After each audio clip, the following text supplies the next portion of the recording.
Bom dia, queridos alunos do nosso curso técnico em informática. Estamos aqui novamente, eu, professor Rildo, junto a vocês. E hoje, iniciando um novo mês, um novo dia, a nossa sexta-feira, estamos iniciando mais um dia de estudos, a nossa disciplina de análise e lógica de programação. Vamos dar continuidade ao nosso assunto. Ontem, iniciamos a parte de vetores.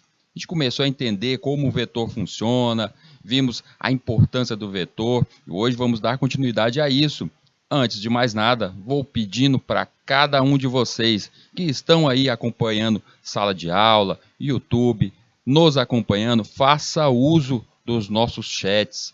Se você tem alguma dúvida, se você quer repassar algum feedback, quer falar alguma coisa para nós relacionada à nossa aula, pode mandar a mensagem aí. Eu estou sempre de olho aqui no nosso chat para a gente manter essa comunicação. Isso é de extrema importância, porque através desse momento de feedback, esse momento de respostas de vocês, é que eu sei como estamos junto caminhando. E é a partir daí que sabemos se tudo está funcionando realmente, se estamos em sintonia e se eu posso dar continuidade a esse assunto. Esse é o momento vetor, é um momento que a gente não podemos de modo algum se perder, porque ele é de extrema importância, ele está em todas as linguagens de programação existe o vetor. Toda e qualquer estrutura dentro da informática, seja no desenvolvimento, seja no que for, o vetor vai estar ali. Se a gente for pensar até lá na nossa disciplina de arquitetura, na parte do hardware, o processador, o modo como ele funciona, pode ter certeza que ele necessita do vetor, pois estamos falando de uma estrutura encadeada, uma estrutura de memória, onde tudo aquilo que você vai usar nos seus programas fica ali de forma organizada. Então hoje a gente vai dar continuidade a isso, entender um pouco mais sobre o vetor, encerrar essa parte do vetor e passar para o vetor de multidimensão. Ou seja, vamos aprender um pouco mais sobre a matriz. Vamos entender um pouco da estrutura sobre matriz. E isso é de grande valia para cada um de nós. Então vamos lá, vamos sem perder tempo, vamos para a nossa apresentação aqui, vamos para a nossa telinha.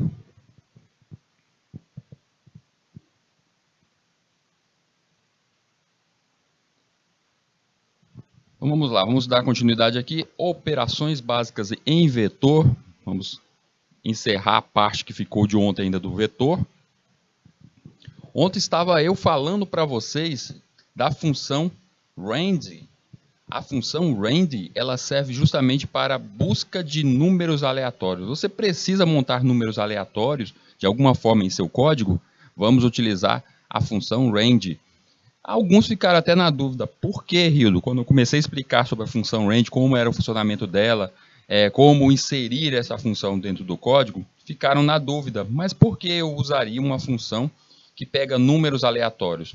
Isso é utilizado muito quando estamos falando em algo como, por exemplo, um sorteio.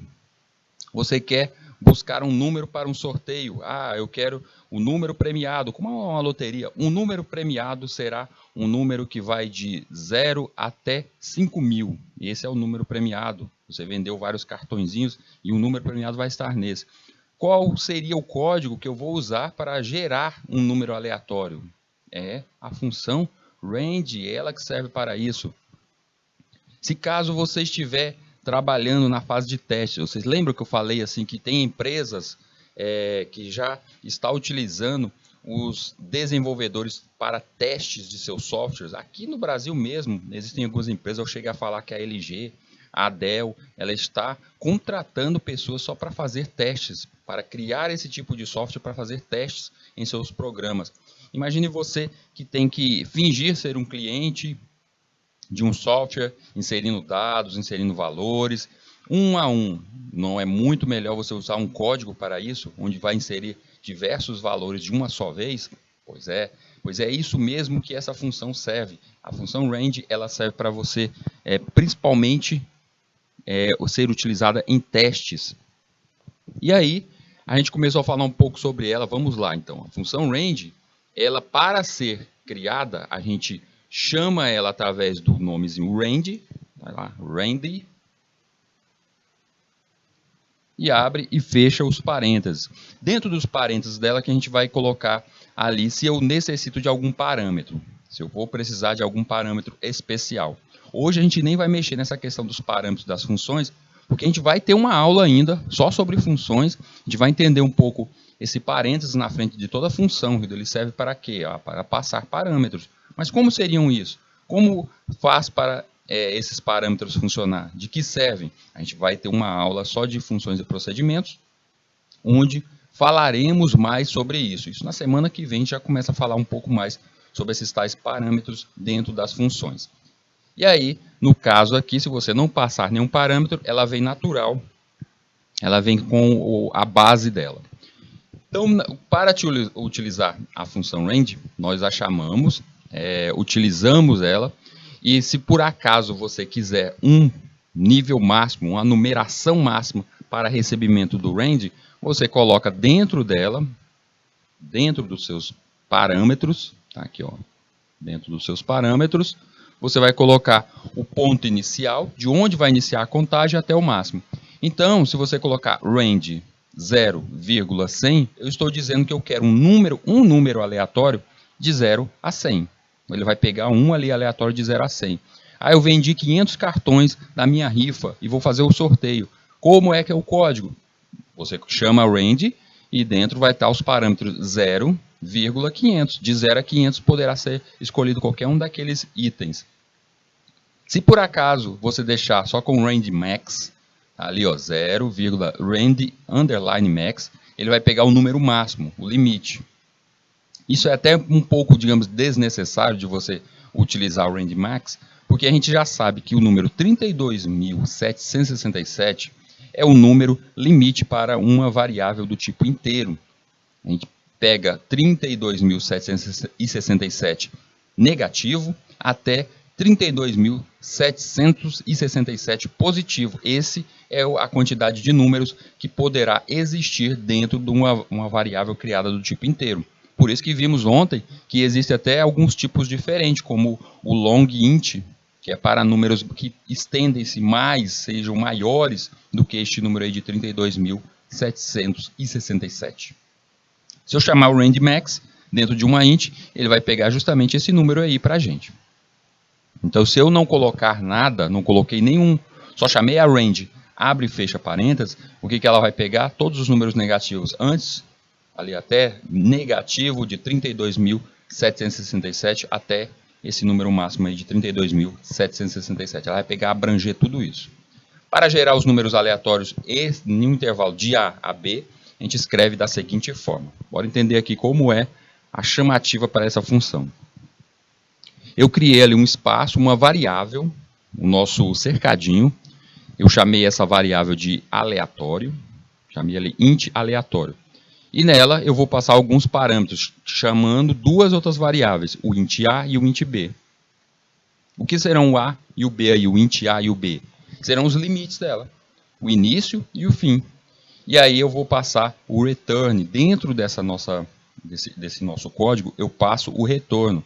Ou seja, eu criei a função aleatório, essa função bem aí. Tanto que no nosso código a gente vai ver que essa função ela fica antes do iniciar do nosso programa.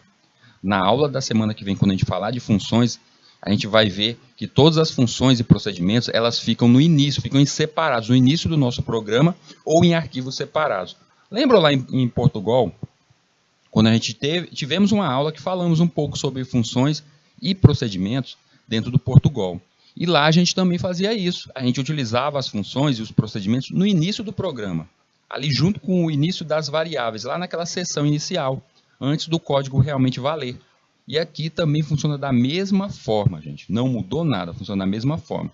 Só que aqui a gente vai entrar, a gente vai fazer essas funções. Lá a gente nem chegamos a fazer funções, fazer exemplos reais com funções. A gente só começou a entender como a função funciona.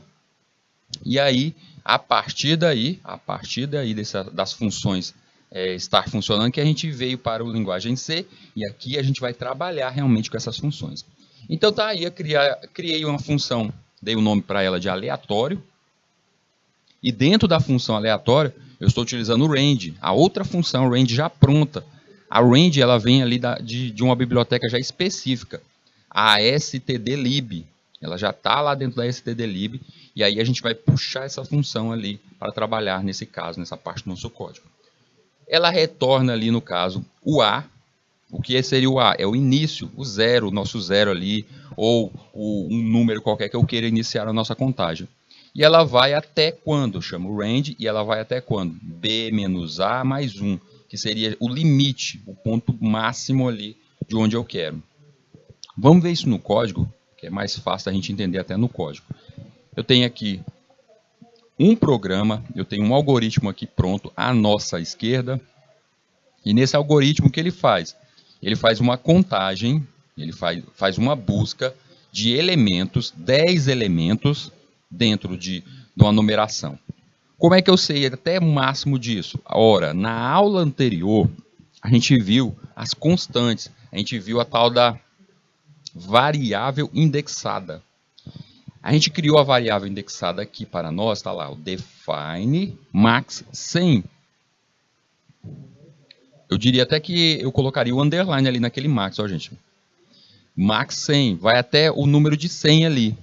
Então, no caso, essa minha variável aí, essa minha variável indexada, eu estou dizendo que ela vai até o máximo de 100. Ontem eu cheguei a falar de forma rápida, eu falei assim, olha, para você utilizar a range, você sempre tem que mudar a semente. E aí o pessoal ficou naquela dúvida assim, semente, o Rui falou muito rápido, não explicou o que é essa semente. Gente, a semente só nada mais é do que o valor colocado dentro dessa variável indexada, dessa constante. É só pensar o seguinte, a semente, ela seria o início de tudo, o início dessa planta, o início de todo o projeto, é o início. E onde estará o início de todo esse meu código? Vai estar lá dentro da variável indexada, vai estar ali no nosso define max 100. Então, se eu defino ali que ele vai contar até 100, eu estou dizendo que ali é a minha semente. Vai contar até 1000, vai contar até 3000. Esse ponto aí é a minha semente. Então, se eu quiser alterar alguma coisa, vai ser ali, aquele ponto ali, a nossa semente. E aí percebam o seguinte, esse trecho aqui que eu estou a demonstrar para vocês, o int aleatório que eu falei ali no slide anterior, ela é uma função e ela está antes do int main. Ela está antes da função main. Vocês lembram que a função main ela serve para quê? Para iniciar o programa. Então ela está antes do início do programa? Sim, ela está numa seção antes do início do programa. Então ela está sendo a parte do nosso programa. Ela é uma função, está à parte. Professor, então por que ela é feita desse jeito? Porque necessariamente eu não precisava nem ter deixado ela aí. Eu poderia ter colocado ela em um arquivo à parte. Então a gente está começando a criar as primeiras funções. Estamos começando a trabalhar com módulos. Os módulos, a gente viu lá em Portugal, que é justamente eu fazendo a divisão do meu código. Eu separando o meu código diante do uso.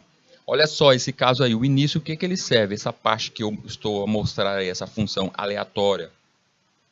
Ela serve justamente para buscar um número aleatório. Então, a única função desse trecho é buscar um número aleatório dentro desse trecho, dentro desse espaço. Então, ela tem uma função específica, ela tem um uso específico. E é por isso a gente pode separar isso numa caixinha, que seria o nosso módulo. Então, a gente vai começar a fazer isso. A gente vai começar a criar nossas funções, nossos arquivos separados. Vamos começar a criar agora algoritmos que não ficam em uma só página, em um só escrita. Ela vai separar em arquivos. Vamos começar a montar realmente programas que tenham mais de um só arquivo. Mas antes disso, a gente tem que entender que essa função está ali no seu começo. Ela está no começo desse programa. Logo a seguir vem a chamativa da função main, que inicia o nosso programa. E dentro dele, a partir daqui, eu não coloquei a numeração nesse nosso programinha, a partir de onde está a nossa seta, eu iniciei aí as variáveis. Eu criei 4 variáveis do tipo inteiro e criei um vetor. Esse vetor, dentro do vetor que eu fiz, chamei lá a nossa variável indexada, a nossa constante. Chamei a max para dentro dela. Qual será o valor aí, o tamanho desse nosso vetor? É o valor que está definido lá na max. Definir 100, o valor dele será 100, esse vetor terá 100 espaços, 100 casinhas. Então se um dia eu quiser mudar, eu quero que os números, o intervalo aí, ele seja não até 100, ele seja mais do que isso, seja 1000 números, um intervalo de 1000 números sejam buscados. Então eu vou criar 1000 casinhas, 1000 espaços dentro do meu vetor. Então eu modifico o define max para 1000 e assim automaticamente o nosso vetor ali, int v, ele vai ter ali no max um espaço de 1000. Vem a pergunta, quantos elementos, um print, e a resposta ali vai cair dentro do n. Esse n vai ser utilizado para justamente definir, ele vai definir a quantidade de elementos que serão buscados, ou seja, quantos números serão sorteados. Quero só um? Respondo 1. Quero 10? Respondo 10. Então eu respondo ali quanto isso. E aí eu me pergunto depois qual será o intervalo. Eu já sei que eu respondi na define ali o max 100 números, mas eu quero o intervalo de quanto a quanto. De 100 a 200 são 100 números. Eu quero que o sorteio seja feito de 100 a 200, então eu coloco 100 números. Imagine que você, no seu sorteio aí imaginário, na sua venda para essa rifa, os pontos da sua rifa, você venda 500 números. Os 500 números você venda de 0, do número 1 até o número 500. E aí você vai fazer o sorteio, mas aí chegou na hora, você vai modificar o sorteio. Eu quero que o sorteio agora, o primeiro, um dos prêmios será sorteado para a turminha que comprou os números de 1 a 100. Aí o segundo prêmio será de quem comprou do número 101 ao número 200. Depois mais um prêmio de número 201 ao número 300. E assim até chegar ao 500. Eu quero que seja feito dessa forma, bem aí. Você pode? Pode. Nesse nosso código, basta que no intervalo, onde peça ali, qual será o intervalo do sorteio, da busca por esse número aleatório. Você coloca ali, eu quero do espaço de 101 a 200, então eu coloco o intervalo vai ser de 101 a 200. Vamos ver aqui no código. Então, nesse caso, quando perguntar para mim qual o intervalo de A a B, vou responder, vou colocar ali de quanto a quanto, 101 a 200, e o scanf vai buscar e vai jogar o 101 dentro do endereço de A e o 200 dentro do endereço de B. E aí começa o nosso for. A gente já está ficando craque em escrita de for, nosso laço de repetição. Vem ali pedindo a nossa variável i, ela é iniciada com 0. Então, o inicial é de onde eu começo de 0, nosso i, vai até quando? Quando esse i enquanto esse i for menor do que n, e aí a cada passada o i vai incrementar mais 1. A regra nossa básica de um laço. E aí, o vetor nas suas posições do i, que começa com 0, o vetor na posição 0, ele vai receber o primeiro número sorteado no aleatório. Tá ali, aleatório AB. Ei, Hildo, o que é esse aleatório AB? O aleatório AB, olha, siga aqui minha setinha. Ela é isso aqui, ó. A nossa função lá no topo. Então, quando eu chamei ali aleatório AB, eu estou chamando lá no topo aquele código, aquele trecho do código. Hildo, eu poderia colocar aquele código ali no lugar daquele nomezinho aleatório A e B? Poderia, mas a nossa repetição aí, o nosso código ficaria estranho, ficaria bem maior. E por questões até de criar módulos, segurança, a gente não faz isso. A gente sai separando as ações do nosso código desse modo, criando funções, cada espaço. Imagina o nosso sistema, um programa, a gente tem um módulo só para segurança, um módulo de comunicação, um módulo para imagens. Então é desse jeito que a gente começa a organizar o nosso código. E aí eu chamei ali aleatório AB. E aí está lá em cima o código que vai ser repassado aqueles parâmetros. O A, ele não recebeu o primeiro espaço do intervalo? Sim. O B, o último espaço? Sim. E aí ele cai lá naquele início, lá na nossa função int aleatório, o A e o B recebem esses valores. E assim ele vai fazer o sorteio desse número aleatório e devolver caindo esse número aleatório dentro do vetor ali no índice que está no momento. No caso, primeira vez, o índice 0. Eu quero que vocês entendam o seguinte. Chamei aí a função aleatória, correto? Sim. Quando você chama uma função como printf, o scanf, qualquer função que você chama, até a função de iniciar o nosso programa, a função main, a mesma coisa que está acontecendo aí, ela está chamando lá na biblioteca. Então existe um código pronto dentro daquela biblioteca lá, desse jeitinho que a gente fez aí no começo, existe. E eu posso criar o código que quiser, criando uma biblioteca só minha. Eu posso criar uma biblioteca minha, tipo a biblioteca rio.h? Pode. A gente vai ver que futuramente a gente pode até fazer isso. Vamos fazer isso, na verdade. Vamos fazer isso até o final dessa nossa disciplina. A gente vai começar a montar os nossos primeiros códigos desse jeito, modulando e até criando uma possível biblioteca própria sua, para o seu programa. E aí ali no nosso programa a gente continua, faz a busca por todos os números dentro do intervalo que foi pedido, porque o i vai subir até a quantidade de elementos que você pediu, que você passou ali no n. E aí, ao finalizar isso, vem de novo isso aqui não tem a linhazinha, mas aqui nesse espaço, ele começa nesse outro for, fazendo a busca de novo. Ele sai refazendo o caminho do vetor agora, só que printando cada espaço, o que foi colocado em cada espaço do nosso vetor. Ou seja, ele refaz a viagem agora, que o vetor estava vazio, a gente preencheu, ele sai olhando passo a passo o que foi sorteado ali.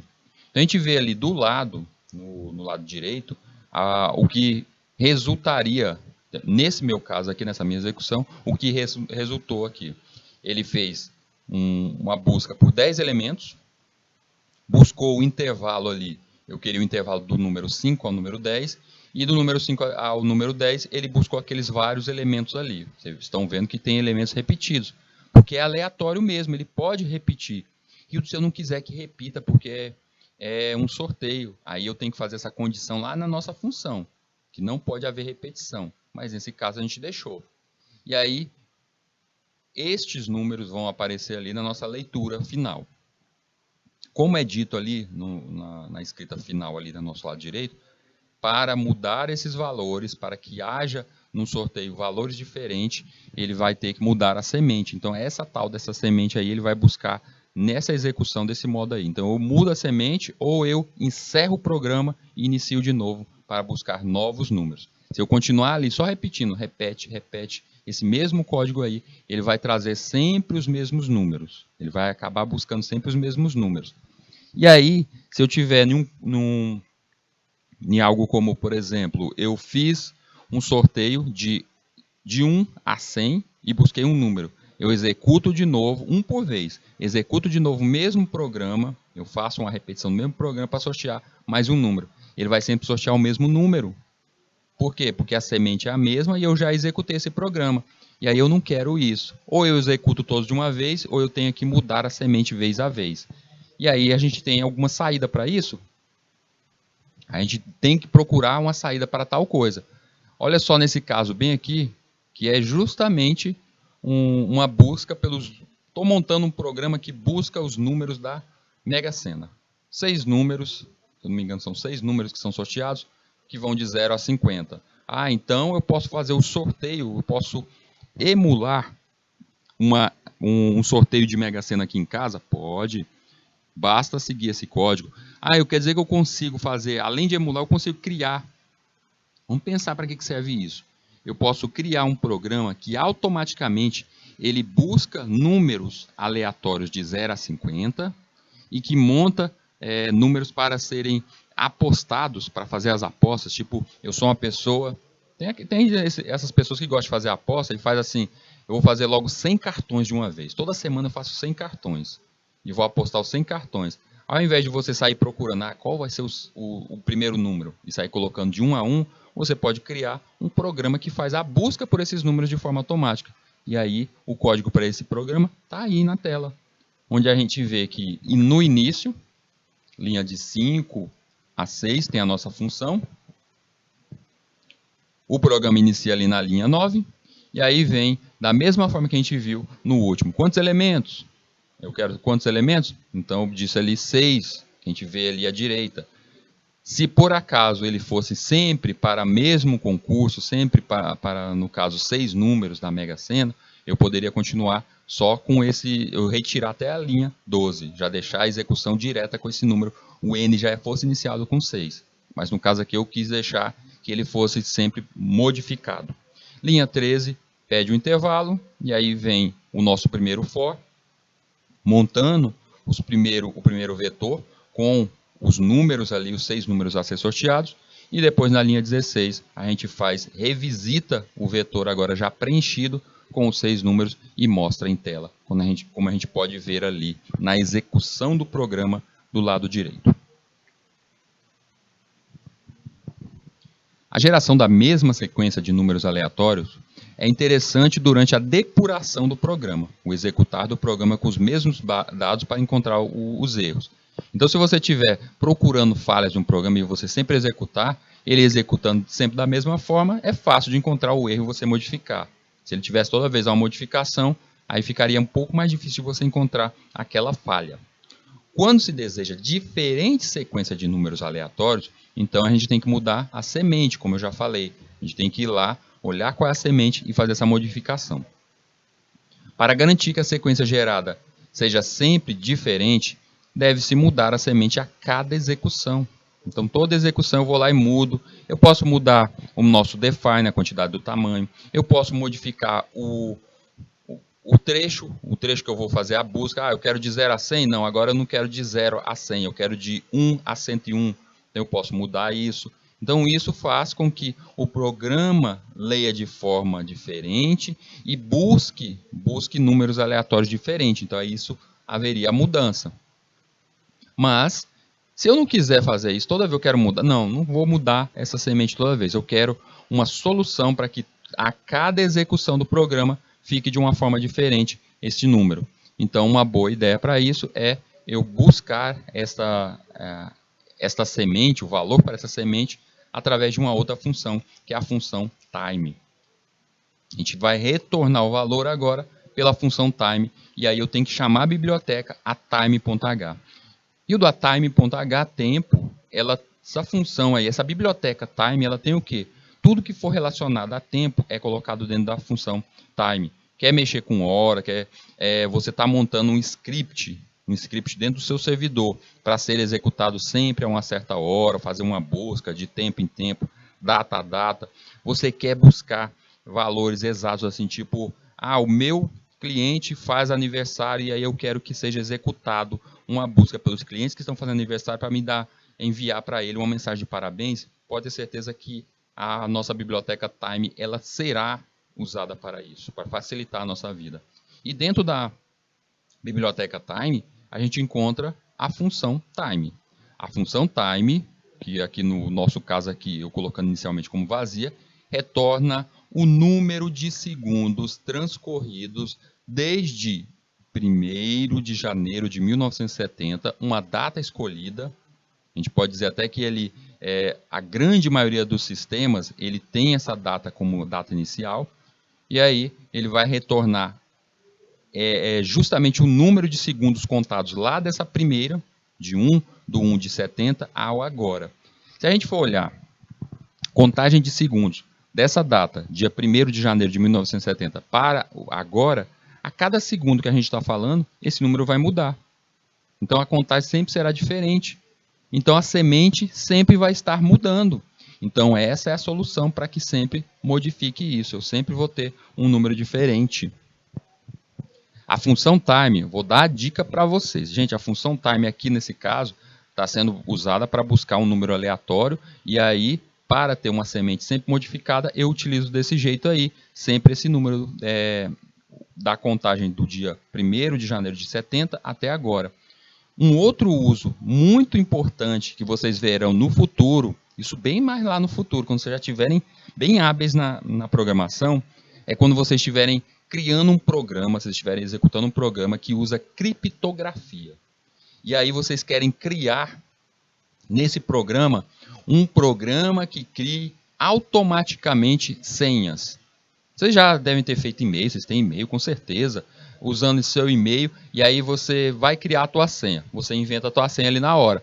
Mas você já encontrará algum sistema, alguma criação de e-mails, sistemas, que chega naquele momento de criar a senha, ele pergunta para você, gerar a senha automaticamente? Aí você vai lá e clica e ele gera uma senha gigante, toda muito complicada, que você nunca nem pensaria naquela senha. Um monte de letra com número, tudo complicado, não é isso? Aquela geração daquela senha aleatória nunca se repetirá para ninguém. Não se repetirá. E por que ela nunca se repetirá? Porque ela é justamente essa contagem, do dia 1º de janeiro de 1970 para agora, a contagem de segundos. Eles passam a contagem de segundos através da codificação, utilizando a codificação tabela ASCII, transformação para binário, e passa para você o valor de agora dessa nova senha. E assim fica toda senha que será gerada por esse sistema será diferente uma da outra. Nunca terá a mesma senha. E é desse jeito que a gente cria, temos sistema para criar senha, temos sistemas para gerar conexão automática entre servidores e só pode gerar uma única chave para essa conexão, não poderá ter repetida para não ser hackeado de jeito nenhum, e nem eu mesmo quero saber essa senha, é uma coisa só do sistema, pois a gente utiliza a Time para fazer isso. Ela busca essa data, a soma de todos os segundos de lá para cá, e faz essa conversão e coloca esse número muito louquinho ali para a gente. Então a gente nunca vai ter essa repetição. Ela é bem interessante para esse tipo de coisa. Mas pensando aqui para nós, ela vai ser usada para modificar essa semente, a semente do nosso código aqui, a semente da range, para que busque um número aleatório, e esse número aleatório ali nunca se repita. Agora voltando aqui. E agora, como é que eu vou usar isso, Rildo? Aí, no caso, eu vou chamar a função sRange. A função sRange é responsável pela inicialização da semente a ser usada pela função range. Então, eu vou chamar agora, ao invés de simplesmente a range, vamos utilizar uma que trabalha com a time? Perfeito. Vai reduzir o meu código? Sim. Que nunca vai se repetir? Sim. Então, eu vou utilizar, ao invés de usar a range, eu vou utilizar a sRange. Posso jogar fora a range? Nunca mais vou ver ela? Posso jogar ela fora? Não. A range ela é perfeita para você fazer testes em sistemas. Você quer que os números sejam repetidos mesmo, que o valor sempre seja executado de forma repetida para você procurar erros no seu sistema. E aí, nesse caso, a range é perfeita. Para um número que eu queira que ele nunca se repita, sRange. Então, a função sRange exige como parâmetro um valor inteiro do tipo não definido, unsigned. Hildo, peraí, tipo unsigned, um inteiro do tipo unsigned, não definido? Mais à frente a gente vai falar isso quando a gente estiver lá nas funções. A gente vai deixar de entender que só existe o inteiro, só existe o float. A gente vai perceber que os tipos inteiros eles têm mais do que só o tipo longo, existem os tipos não definidos. A gente vai começar a falar. Vocês lembram que eu falei para vocês em um certo momento nas nossas aulas? Eu falei assim, olha pessoal, o vazio ele é diferente de zero. E aí vai ser o momento da gente ver isso aí. Vamos ver isso aí. E aí, chamando aí a nossa sRange, a gente escreve da seguinte forma. Tá lá, ó. sRange, a gente coloca ali o unsigned, dizendo que é um inteiro não definido. Então, eu não tenho ainda esse número como... Eu sei que ele é inteiro, mas eu não estou definido qual será esse inteiro. E chamo a time. E digo ali, no caso, eu chamei a time como null, onde ela vai buscar essa soma de todos os segundos lá da década de 70, 1 do 1 de 70, até o momento de agora, quando você clicou no botãozinho e executou. Essa execução vai acontecer uma vez e o programa vai trazer para você um valor. A cada vez que você você mandar executar de novo, sem encerrar o programa, executa, repete, executa, ele vai mudar esses valores. Então, aqui no caso, se eu chamar a sRange com a time, lembrando que lá no começo eu tenho que colocar a biblioteca time.h. Ele vai me trazer uma sequência de valores no nosso programinha, e aí a cada passada essa sequência muda. Então toda vez que eu fizer um novo sorteio vai trazer números diferentes. Então é uma boa solução para isso. Tá aí o código completo. Vejam só, eu estou nesse caso aqui chamando, eu quero somente um número, eu não coloquei a quantidade de números, 5 números, eu estou só chamando um número. Nesse código, se vocês perceberem, eu tenho ali na linha 7 a minha sRange, ela chamando o time. Eu já estou dizendo que é para colocar um número, essa contagem que vem dada de 1 de 70, os segundos, até a soma para agora.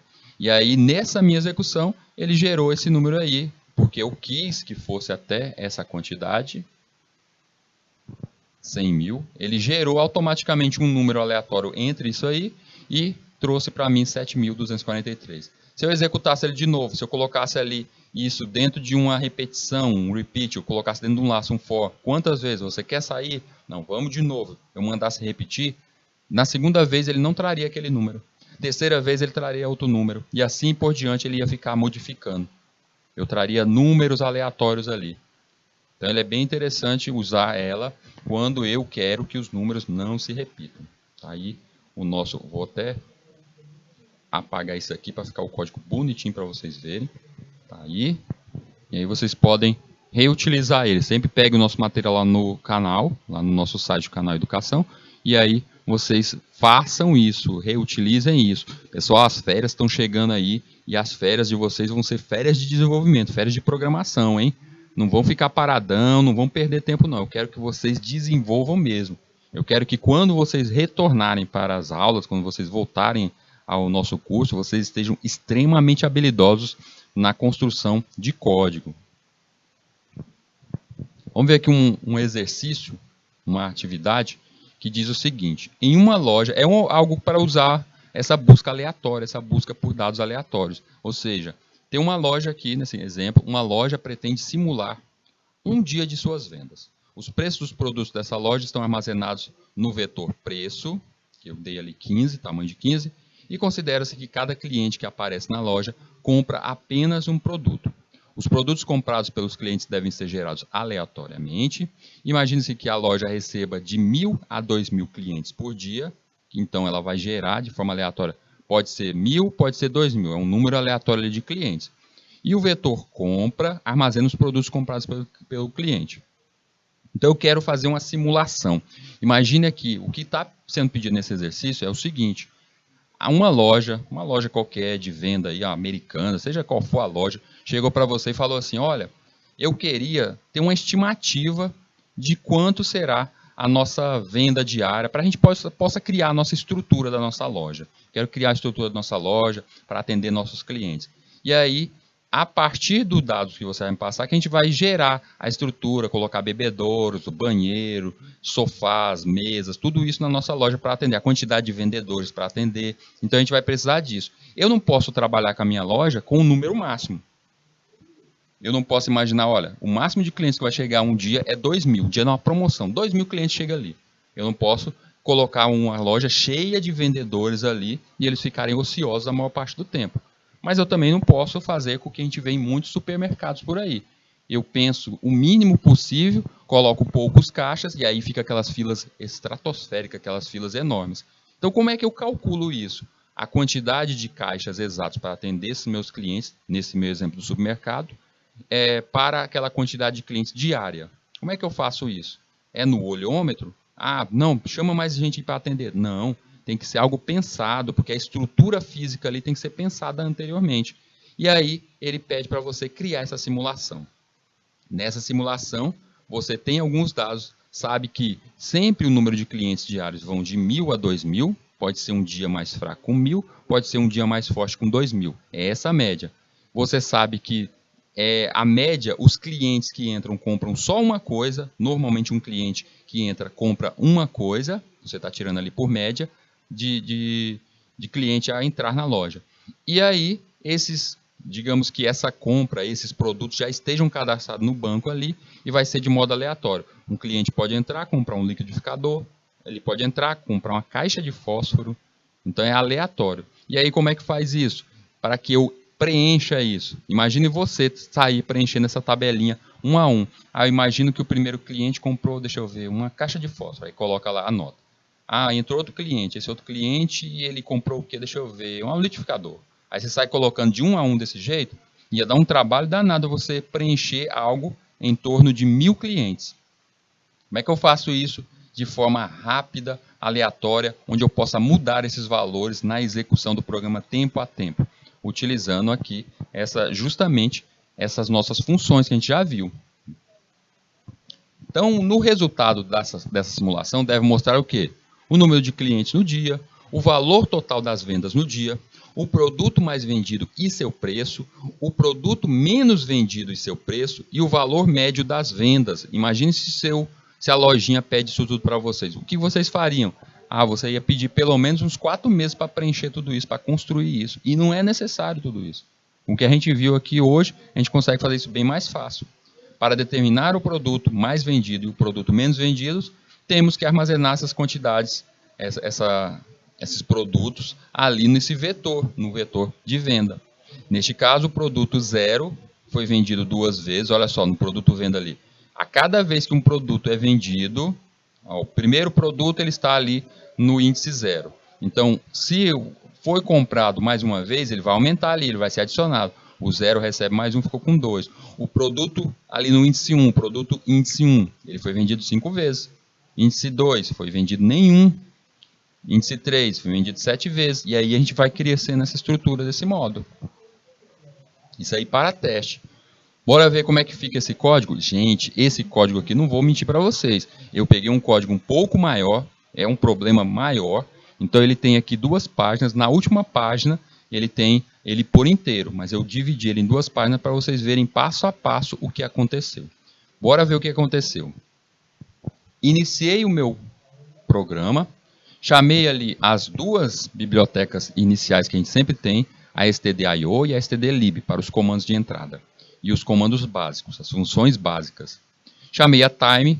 Por que eu chamei a time? Porque eu vou utilizar a srange. Eu vou chamar a srange e a srange pede aquela função que eu expliquei agora há pouco, a time. E aí eu tenho também que definir a minha semente, o meu início, a minha variável indexada, minha constante. E aí eu chamei ali define e coloquei o máximo dela. Quantos clientes? 2.000. Não é isso que a gente vai querer? O máximo de clientes não é 2.000? Vai de 1.000 a 2.000, então o máximo será 2.000. Não poderá passar disso. Eu chamo a nossa função, a range ali no início, do modo que faz a busca. Linha 8, vem o início do nosso programa, e aí chamei as diversas variáveis. Cada variável dessa, ela vai receber um valor daquele que foi pedido. Mais vendas, o produto que vendeu mais, que é o V+, produto que vendeu menos. A gente vê a maior venda, a menor venda. A gente coloca a quantidade de compra. A gente busca ali na linha 12, na linha 13, eu crio os vetores ali, preço e venda. Olha só, no preço e venda eu coloquei, já cadastrei ali alguns valores para alguns produtos já. Ildo, você criou esses valores aí, você colocou esses valores já definidos? Porque como eu disse, os produtos existem realmente na loja, e aí a única coisa que não está aqui, porque a gente precisa do banco dessa loja, que tenha já os dados desses produtos, um liquidificador custa quanto? Custa R$100. Então, no banco vai estar isso cadastrado. Então, a gente faz acesso a esse banco e preenche esses 2 vetores aí. O flood preço para preencher tudo isso, e aí o flood venda vai ser diante desse flood preço aí. Busco desse flood preço. Linha 14, eu chamo o nosso srange para fazer o aleatório, para saber a quantidade de clientes vai ser 1.000 até 2.000. É o nosso aleatório. Só para saber isso. Eu poderia, ao invés de utilizar essa range, eu colocar logo, especificar, não, vai ter 1.800 clientes e pronto? Poderia. Ficaria até mais conciso e mais rápido. Mas eu quero que seja algo aleatório.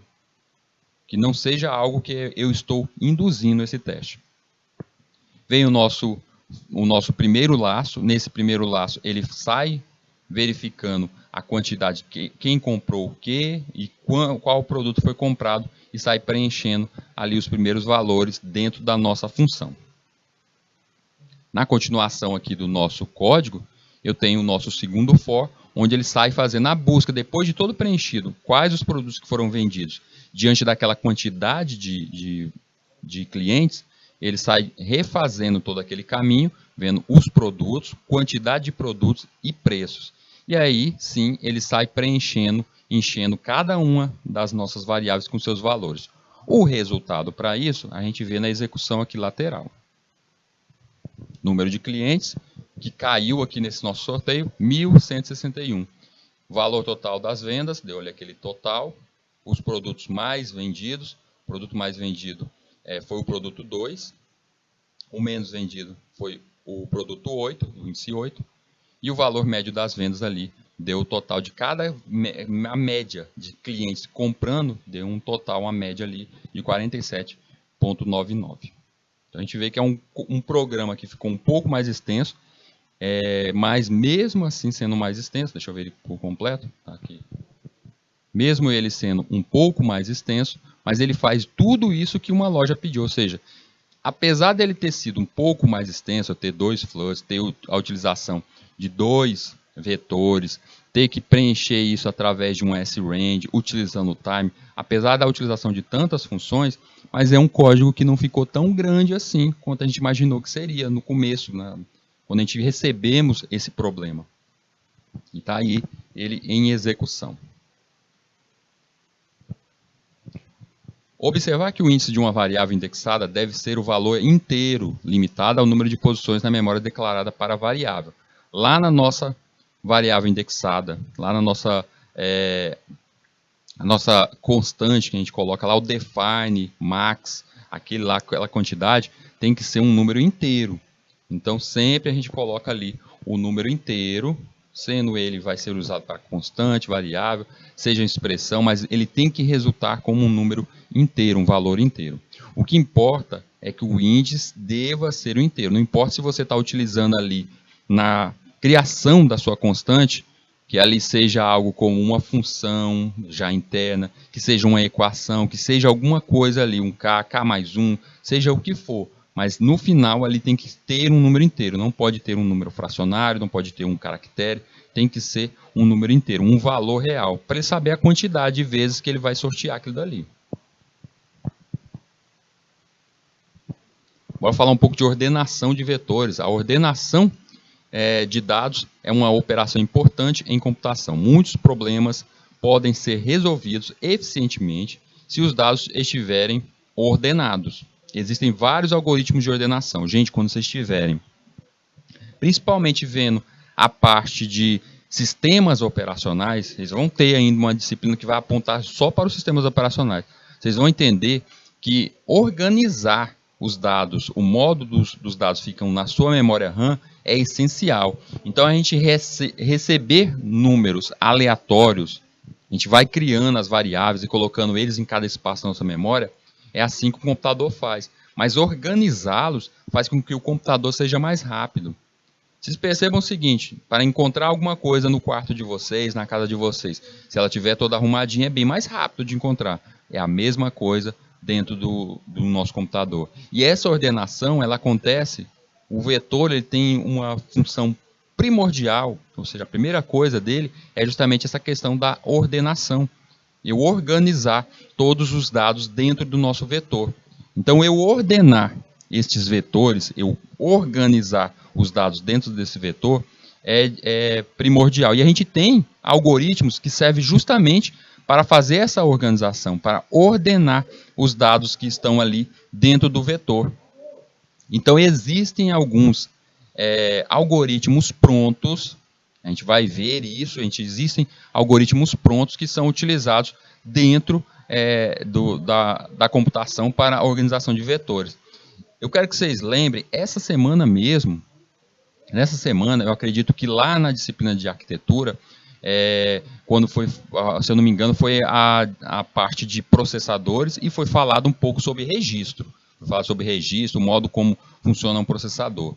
E uma das regras para um bom funcionamento de um processador, as partes internas, os dados, as instruções funcionarem dentro, são estratégias de ordenação. Uma delas, que talvez a professora tenha falado, é o pipeline. O pipeline ele é um modo de organizar as instruções dentro do seu processador. Ele organiza todas as instruções à chegada dentro do seu processador. Então, existem diversos algoritmos já prontos para ali. Vocês devem lembrar o seguinte, lá no processador, quando chega uma instrução, e ela tem que ser vista se ela tem prioridade para ser atendida, quais as partes dessa instrução que necessita outras instruções que deverão estar ligadas a essa primeira instrução, o modo como ela entra, existem algoritmos, códigos que fazem essa leitura e que faz tudo isso, correto? Certo. E esses códigos de organização, ordenação, eles já são prontos? Existem diversas estratégias já prontas para isso. Umas usadas mais para certos casos. Esse tipo de ordenação, tipo a Burble ela serve, um algoritmo, ele serve principalmente para organizar dados dentro de um HD, de um disco. E se eu tiver que fazer a organização da memória RAM, existe uma outra. E se eu tiver que fazer uma organização dos dados dentro da memória cache, lá do nosso processador, também existem outras. Então, existem diversas estratégias, diversos tipos de algoritmos de ordenação. E aqui a gente vai ver principalmente a base disso. Vamos dar uma olhadinha aqui como é para acontecer isso. Eu tenho nesse caso, nesse meu exemplo, eu tenho aqui alguns números. Eu tenho alguns números aleatórios colocados nos índices. Eu tenho 38, tenho 97, 19, 62, 23. Cada um foi de forma aleatória. Vamos pensar que para preencher isso, eu utilizei até a range, a nossa função ali que a gente acabou de falar sobre ela. Eu preenchi esse vetor com esses números aleatórios. Mas eu não quero que eles fiquem desse jeito. Eu quero que tenha uma ordem do menor para o maior. Eu quero organizar isso aí. A gente já viu em alguns algoritmos algo como encontrar os números maiores. Eu recebo 3 números, colocar do menor para o maior. A gente já começou a fazer essa ordenação e a gente nem tinha percebido ainda que a gente já estávamos trabalhando com algoritmos de ordenação. Eram os primeiros passos. E existem algoritmos de ordenação muito maiores. Então a ideia da ordenação por contagem, que é a mais simples, a primordial, até mesmo dentro do uso aqui dos primeiros algoritmos, é contar, determinar cada elemento, seja um elemento X, quantos elementos menores do que tal elemento X existe dentro do vetor. Então é mais ou menos o seguinte, eu pego aí o número 38, primeira posição, e saio comparando com todos os outros quem seriam os menores. Quem for o menor vai para a primeira posição, vai para o meu lado esquerdo. Quem for maior, eu deixo ali quieto. E aí eu saio passando de um a um. Não é desse jeito que a gente sai fazendo aquela comparação dentro do nosso algoritmo. Eu recebo 3 números, aí eu comparo o segundo número recebido, ele é maior ou menor? Se ele for menor, ele vai para o nosso vetor. Se ele for maior, ele continua ali. Não é isso? É desse modo que a gente faz essa ordenação ali dentro do nosso algoritmo. Turminha, vamos dar aquela nossa pausa de 3 minutinhos e a gente já retorna.